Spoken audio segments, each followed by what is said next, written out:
नमस्कार दोस्तों, हम बातचीत करने वाले हैं बिहार विधानसभा चुनाव को लेकर के। प्रथम चरण का मतदान समाप्त हो गया है और कल द्वितीय चरण का मतदान होना है।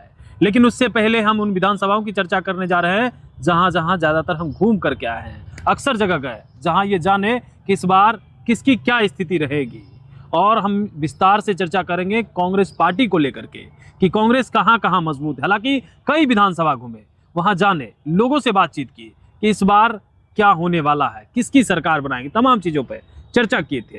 लेकिन कांग्रेस को लेकर के विस्तार से चर्चा करेंगे और राहुल प्रियंका का बिहार में कितना असर पड़ा। हेलीकॉप्टर जो उड़ा है, हालांकि तेजस्वी यादव भी हेलीकॉप्टर को ट्रैक्टर बना दिए थे, लेकिन ज़्यादा असर राहुल गांधी और प्रियंका गांधी का पड़ा। और इस पर विस्तार से बातचीत करने के लिए हमारे साथ सीनियर रिपोर्टर हैं, पत्रकार हैं, निशिकांत गिरी जी।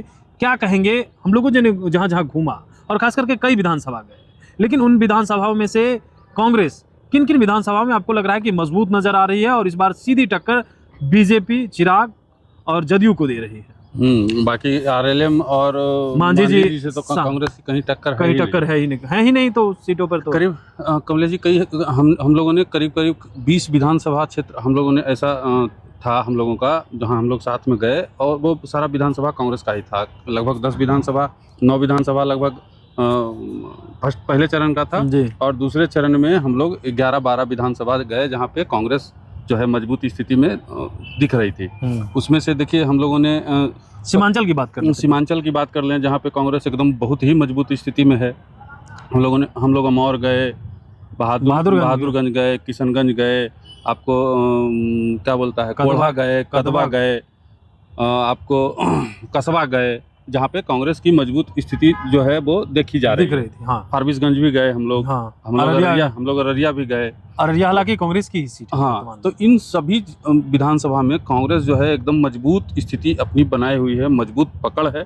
खास करके सीमांचल का जो क्षेत्र है मुस्लिम बाहुल्य क्षेत्र है, और कांग्रेस के गणित में भी बीडीएम जो है वो कहीं ना कहीं इस बार जो है हम देख रहे हैं कि कांग्रेस अपने पुराने जो आधार वोट बैंक था कांग्रेस का, उसको साधने में कहीं ना कहीं कांग्रेस जो है कामयाब होती है। इस विधानसभा में सफल नजर आ रही है। हाँ, कहीं ना कहीं वजह क्या लग रहा है जो इस विधानसभा में ज्यादा सफल नजर आ रही है कांग्रेस? क्योंकि आधार वोट बैंक जो खिसक गया था पिछले विधानसभा में, इस बार फिर नजदीक आया है और मजबूत हुई है। इस बार जो राहुल गांधी ने बिहार में कैंपेनिंग की विधानसभा चुनाव से पहले, वो चाहे वोटर अधिकार यात्रा को लेकर के हो या उसके पूर्व में जो दलितों का जो मुद्दा उन्होंने उठाया, उसके बाद संविधान की जो बात कही, संविधान बचाने की बात कही, कहीं ना कहीं लोगों के दिल में जो है ये चीज़ इम्पैक्ट किया है। और कांग्रेस इस बार पिछले विधानसभा से भी ज़्यादा मजबूती के साथ उभर करके इस विधानसभा में आने वाली है। कुछ विधानसभा से विस्तार से चर्चा कर लेते हैं। पहले हम लोग जब सीमांचल एरिया में जा रहे थे तो फारबिसगंज करफल वहाँ पे घूमे।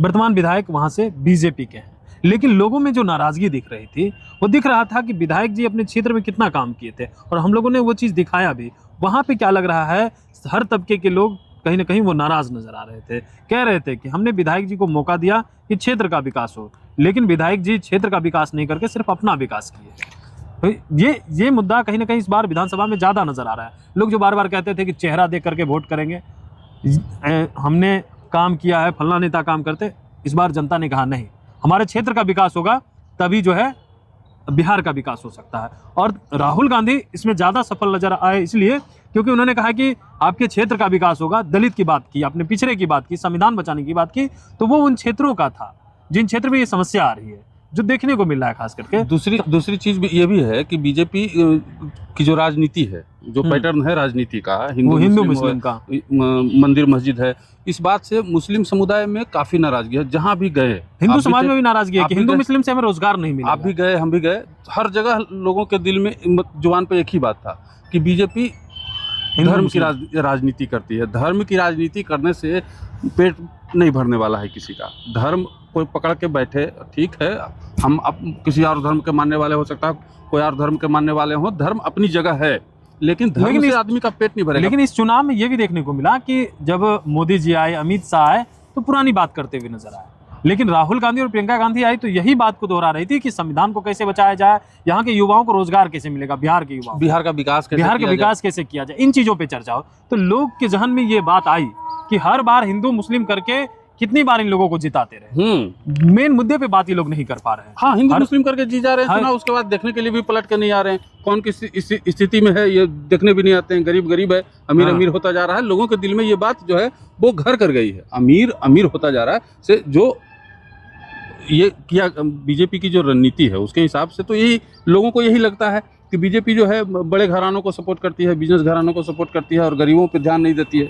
तो ये चीज़ कहीं ना कहीं जो है लोगों के दिल में घर कर गया है और इसका खमियाजा बीजेपी को भुगतना पड़ेगा और इसका फायदा 100% कांग्रेस को हो रहा है। होगा भी, क्योंकि अब जो है लोग ये देख रहा है कि हर बार पुरानी बात करके बीजेपी सरकार में आ रही है, एनडीए सरकार में आ जाती है और नया चीज़ बदलते जा रहा है, समय बदलते जा रहा है, तो कुछ चीज़ें जो है बदलनी चाहिए समय के साथ। लोग जो हिंदू मुस्लिम करके कितनी दिन तक सत्ता में एनडीए को बना के रखेंगे, तो उन्हें रोजगार चाहिए। उन्हें जो पिछली बार 70 सीटों पे कांग्रेस चुनाव लड़ी थी, ठीक है, और 70 सीटों में कांग्रेस को 19 सीटें आई। कहीं ना कहीं स्ट्राइक रेट के हिसाब से कांग्रेस जो है उतनी मजबूत नहीं दिख रही थी पिछले विधानसभा में। लेकिन इस बार क्या लगता है आपको कि कांग्रेस का स्ट्राइक रेट क्या होने वाला है? इस बार कांग्रेस का स्ट्राइक रेट बेहतर होगा, चाहे सीमांचल का हो, मिथिलांचल का हो, या आप बात करें इस एरिया की मगध के शाहबाद एरिया की बात करें, तो वहाँ भी नज़र आ रही है कि इस बार मजबूत है।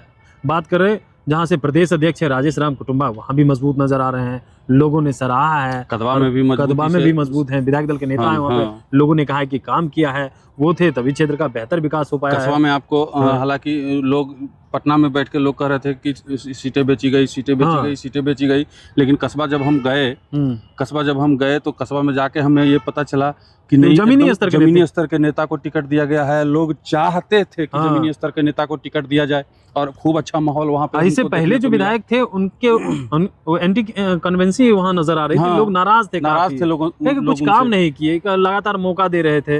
लेकिन अब जो है बदला है तो लोगों में एक उत्साह है। और विपक्ष में जो चिराग जी हैं उनका हेलीकॉप्टर कहीं वहाँ नजर नहीं आ रहा। लोगों ने यही कहा कि औरंगाबाद भी जो हम देख रहे हैं, वहाँ भी माहौल देखिए खूब अच्छा चल रहा है, बहुत अच्छा है। वहाँ पे आनंद शंकर है, वहाँ आनंद शंकर कैंडिडेट है, उनका बहुत अच्छा चल रहा है। वजीरगंज में देखिए बीजेपी की सीट है, वहाँ भी देखिए अच्छा अवधेश सिंह है, उनका भी देखिए बहुत अच्छा माहौल वहाँ पे लग रहा है हमको। ओवैसी भी सीमांचल में आए, वो उन्होंने पूरा प्रयास किया कि वो भी हिंदू मुस्लिम के नाम पर वोट ले ले इस बार और जीत जाए। लेकिन मुसलमानों को भी ये बात समझ में आ गई है कि ओवैसी जैसे हिंदुओं के साथ बीजेपी करती है वैसे मुसलमानों के साथ जो है वो ओवैसी कर रहे हैं। इसलिए इस बार मुसलमान भी जो है ओवैसी के साथ जाने के लिए तैयार नहीं। हमने कई मुसलमानों से ऑन कैमरा भी बात किया इसके लिए, ऑफ कैमरा भी बात किया। ऑफ कैमरा तो एक से महिलाएं बोल रही थी, एक से एक भद्दी गालियां महिलाएं बोल रही थी कि बच्चे जो है हमारे हिंदू मुस्लिम से नहीं ना रोजगार मिलेगा, हमें फैक्ट्री चाहिए, हमारे बच्चे हमसे दूर होते हैं, हमें तकलीफ होता है। कई लोगों ने तो यहाँ तक कहा कि मार हम जो है बाहर खाते हैं, गुजरात जाते हैं मार खाने, मुंबई खाते हैं,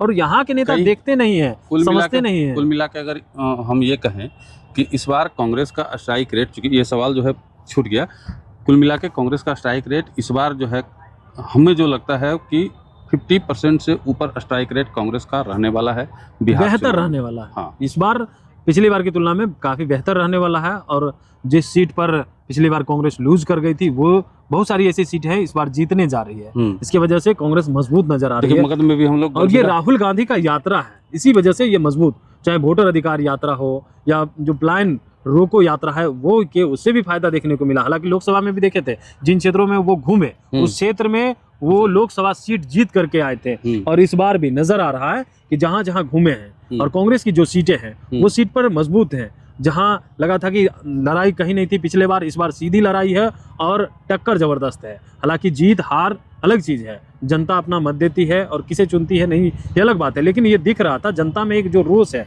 सरकार के प्रति, क्योंकि लोगों को अब रोजगार की बात कर रहे हैं, यहाँ पे नौकरी की बात कर रहे हैं, इन चीजों पे लोग ज्यादा फोकस मिला के ये कहा जा सकता है कि कांग्रेस ने इस बार जहां जहां भी सीटें कांग्रेस को मिली है वहां कांग्रेस ने लड़ाई को बेहद ही दिलचस्प बना दिया है। एकदम कड़ी और बड़ी लड़ाई है, जीत हार किसी का भी हो, लेकिन कांग्रेस इतनी मजबूती के साथ इस चुनाव में उतरी है, इतनी मजबूती के साथ मतलब इतना मेहनत किया है इस चुनाव में कि सामने वाले जो कैंडिडेट हैं उनका पसीना उतार दिया है, उनको बुखार जो है उतार दिया गया है और एकदम मजबूती से अपनी दावेदारी को पेश किया है, मजबूती से चुनाव लड़ी है और अपना पुराना वाला जो रुतबा था कांग्रेस का, उस रुतबे को इस चुनाव में एकदम पूरे दमखम के साथ दिखाया है। क्या लगता है? बिल्कुल, इस बार पूरी मजबूती के साथ तो उतरी ही थी कांग्रेस। प्लान भी था कि मजबूती के साथ आए। यही विधानसभा के चुनाव फिर 5 साल बाद मौका मिलेगा, लोकसभा 4 साल बाद होंगे, तो तैयारी पूरी थी कि राहुल गांधी ने कहा कि हर बार जो है लोग हिंदू मुस्लिम तमाम चीज़ों पे बात करते हैं, लेकिन हम ऐसी चीज़ों पे बात करें जिससे जनता अट्रैक्ट हो, समझे। जनता नहीं, खास करके युवा वोटर जो हैं, युवा वोटर को सीधे कनेक्ट, और इस बार राहुल गांधी ने कर पाए। पिछड़ा पे ज्यादा वो ध्यान दिए, पिछड़ा दलित वोट पे, जहां उनको पता है पिछड़ा, अति पिछड़ा और दलित, इन वोटों पे वोटरों को उन्होंने जो बातें कही वो बात कहीं ना कहीं दिल को छू गई। चलिए अब हम वीडियो कहीं पे समाप्त करते हैं। साफ तौर पे हमने जो देखा वो बातें आप तक पहुंचाई, और हम लोग ग्राउंड पे जो गए देखिए जी, जो वो हम आपको बता रहे थे, हमको जो दिखा उसके हिसाब से हमने ये पाया कि कांग्रेस अपने आधार वोट बैंक को वापस अपनी तरफ खींचने में कामयाब हो गई है। वहीं युवाओं के बीच, महिलाओं के बीच भी अपनी जो पकड़ है वो मजबूत कर चुकी है कांग्रेस, और इस बार कांग्रेस का स्ट्राइक रेट भी पिछली बार से कहीं अधिक होने वाला है, ये आप तय मान के चलिए। बाकी 14 तारीख को रिजल्ट आएगा, 14 तारीख को सारी बातें आप सबके सामने खुल के आ जाएगी।